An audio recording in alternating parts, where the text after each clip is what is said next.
रात का पिछला पहर है। ईरान के सूबा फारिस की हवाओं में एक अजीब सी खनकी है। जब चांद की चांदी इन अधूरे सतूनों और तराशीदा दीवारों पर पड़ती है तो ऐसा लगता है जैसे पत्थर सांस ले रहे हो। ये तख्ते जमशेद है जिसे दुनिया परसेपोलिस के नाम से जानती है। लोग यहाँ इसकी बुलंदी देखने आते हैं, लेकिन जो इससे सुनने आते हैं उन्हें यहाँ की दीवारें वो कहानियां सुनाती हैं जो तारीख में दर्ज ही नहीं। ये सिर्फ एक बादशाह का महल नहीं था, ये जमीन पर देवताओं की सल्तनत उतारने की एक अधूरी कोशिश थी। आम तौर पर कदीम यादगारों के पीछे गुलामों के खून और कोड़ों की कहानियां होती हैं, लेकिन परसेपोलिस मुख्तलिफ था। तहकीक बताती है कि डेरियस द ग्रेट ने जब 1518 कबल मसीह में इसकी बुनियाद रखी तो यहाँ काम करने वाले गुलाम नहीं बल्कि दुनिया भर से आए हुए वो फनकार थे जिन्हें बाकायदा उजरत दी जाती थी। बाबल के मेमार, मिस्र के संग तराश और यूनान के नक्काश, यहाँ हर पत्थर पर किसी न किसी तहजीब का दस्तखत मौजूद है। दीवारों पर बनी वो तस्वीरें देखें जहां मुख्तलिफ कौमों के लोग तहाइफ लेकर आ रहे हैं। उनके चेहरों पर खौफ नहीं बल्कि एक वकार है। ये परसेपोलिस का पहला राज है।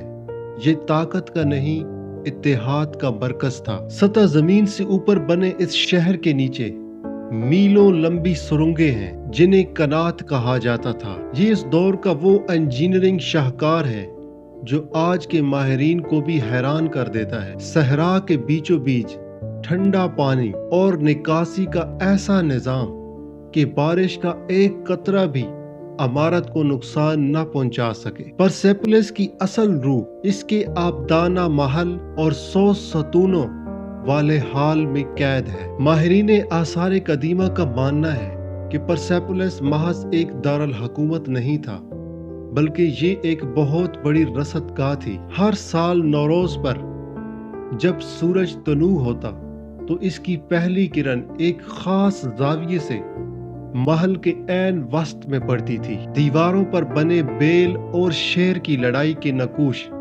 सिर्फ सजावट नहीं है बल्कि ये सितारों की गर्दिश और मौसमों की तब्दीली का इस्तियारा है। शेर का बेल पर गलबा पाना बहार की आमद का ऐलान था। अक्सर कहा जाता है कि कदीम फारिस में औरतों का जिक्र नहीं मिलता, लेकिन परसेपोलिस की टैबलेट्स एक अलग ही कहानियां सुनाती है। यहाँ ऐसी खवातीन के रिकॉर्ड मिले हैं जो बड़े बड़े मंसूबों के इंचार्ज थीं और उन्हें मर्दों के बराबर तनख्वाह मिलती थी। तारीख की ये सरगोशी हमें बताती है कि हमने कदीम दुनिया को समझने में कितनी गलती की है। परसेपोलिस की कहानी अधूरी है अगर इस हौलनाक रात का जिक्र न किया जाए जब अलेक्जेंडर यहाँ पहुंचा था। तारीखदान कहते हैं कि अलेक्जेंडर ने यहाँ 4 महीने कयाम किया, लेकिन एक शब शराब के नशे में धुत और एक इंतकामी आग के जेर असर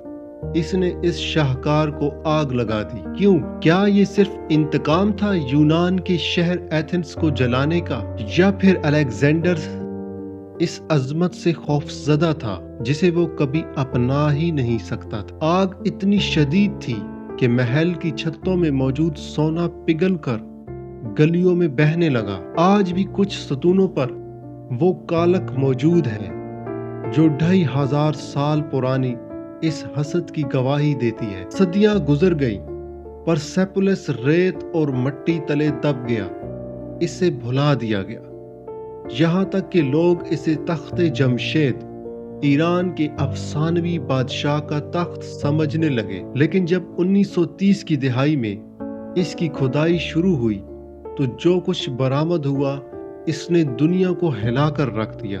वो मट्टी की तख्तियां जिन पर रोजमर्रा के हिसाब किताब दर्ज थे वो दरअसल इस दौर के माशियत का डिजिटल डेटाबेस थी। इन तख्तियों ने साबित किया कि ये सल्तनत इंसाफ और कानून पर मबनी थी।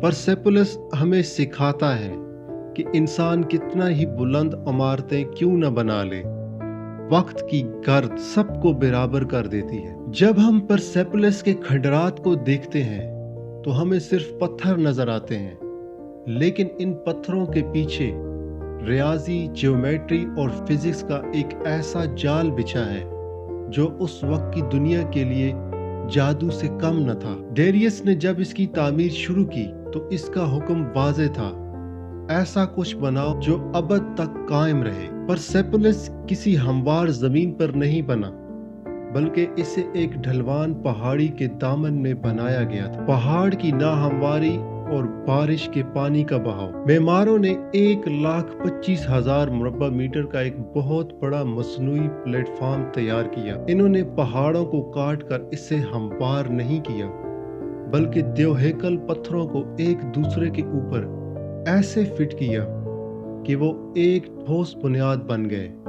ان پتھروں کے درمیان کوئی سیمنٹ یا گارا استعمال نہیں ہوا، بلکہ انہیں بٹرفلائی جوائنٹ کے ذریعے جوڑا گیا، جس نے اسے زلزلے سے محفوظ بنا لیا۔ پرسیپولس کا سب سے بڑا راز اس کی سطح کے نیچے چھپا ہے۔ یہاں میلوں طویل سیوریج اور ڈرینیج سسٹم موجود ہے۔ فارس میں شدید بارشیں ہوتی تھیں جو مٹی کے بنے محلوں کو گرا سکتی تھیں۔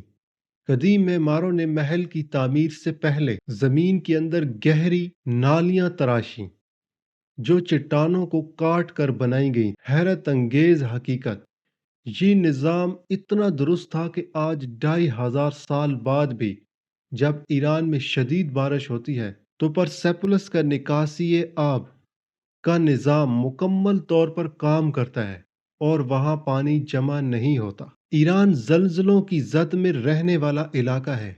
پرسیپولس کے ستونوں کی بلندی تقریباً 65 فٹ تک ہے، پھر بھی یہ ہزاروں سال تک کھڑے رہے۔ ستونوں کو بنیاد کے ساتھ سختی سے نہیں جوڑا گیا تھا، بلکہ ستون کے مختلف حصوں کے درمیان سیسے کی تہیں رکھی گئی تھی۔